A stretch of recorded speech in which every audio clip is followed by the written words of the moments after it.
చాలా మంది దీనిలో రిస్క్ ఉంటుందేమో, ఒకసారి నా ఐవీఎఫ్ ఫెయిల్ అయిపోతే మళ్ళీ నా ఎగ్స్ అన్ని డిస్ట్రాయ్ అయిపోతాయేమో, ఇలా రకరకాల అపోహల్లో ఉంటారండి.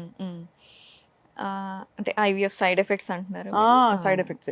నేను ఒక చిన్న ఎగ్జాంపుల్ చెప్తాను. నేను చాలా మందికి పేషెంట్స్ ఓపీకి వచ్చే వాళ్ళకి చెప్తూ ఉంటాను, ఐవీఎఫ్ అంటే భయపడే వాళ్ళకి.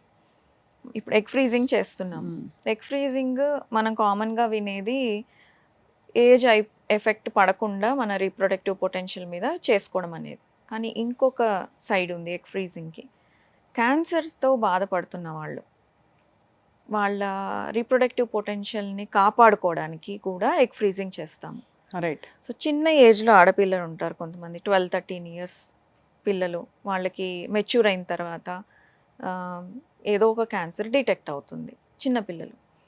అలాంటి వాళ్ళకి వాళ్ళు ఇప్పుడు క్యాన్సర్ ట్రీట్మెంట్స్ చాలా ఇంప్రూవ్ అయ్యి వాళ్ళ లైఫ్ స్పాన్ అనేది చాలా పెరిగింది. కరెక్ట్. ఈవెన్ 40-50 దాకా కూడా వెళ్తున్నారు వాళ్ళు.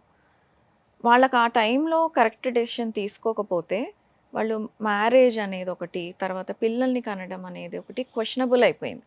ఇప్పుడు 12-13 ఇయర్స్ పిల్లలకి ఆ ప్రాబ్లం రాకుండా ఉండటానికి ఆ ఏజ్లో క్యాన్సర్తో బాధపడుతున్న వాళ్ళకి ఐవీఎఫ్ చేసి ఎగ్స్ తీసి ఫ్రీజ్ చేస్తాం.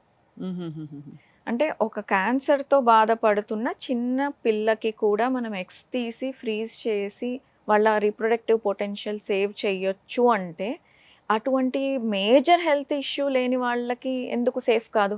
అంతే కదా. సో ఐవీఎఫ్ అనేది అంత సీరియస్ సైడ్ ఎఫెక్ట్స్ కాజ్ చేస్తుంది అనేది కాదు.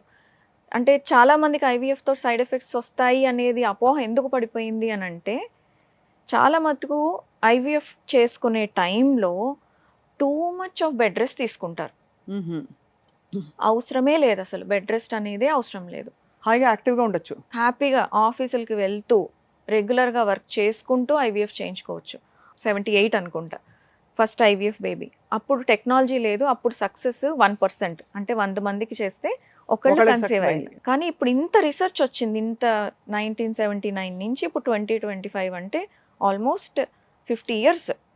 ఇది చాలా రీసెర్చ్ వచ్చింది. ఆ రీసెర్చ్లో చాలా అప్పుడు ఫాలో అయినవి ఇప్పుడు ఫాలో అవ్వక్కర్లేదు.